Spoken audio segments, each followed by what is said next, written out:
Cogito ergo sum, or I think therefore I am in English, is the first principle of the philosophy of the scientist and philosopher Rene Descartes.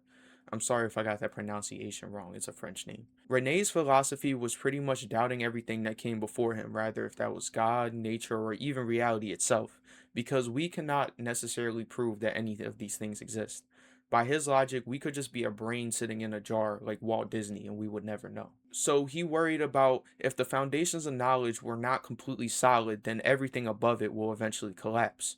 He was so strict about the foundations of knowledge being completely solid that, in his own words, he says, "If I am able to find in each aspect of an opinion some reason to doubt, this will suffice to justify my rejecting the whole."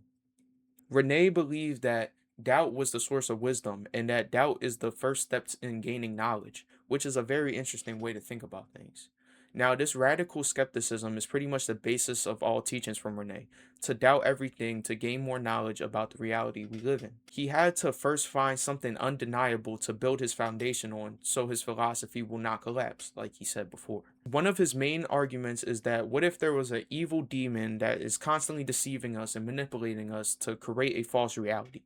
And then that is where he came up with the phrase cognito ergo sum, or I think therefore I am. That phrase is how the demon is defeated. We must think and exist to be deceived. Because we think we must exist is the basis he built his philosophy on, and honestly is probably one of my favorite quotes of all time. He broke down reality into one singular line, and his teachings are some of the most influential in the Western world for that reason. It's insane how, even so much doubt in his mind, there is still a grip in reality that we do exist because we think.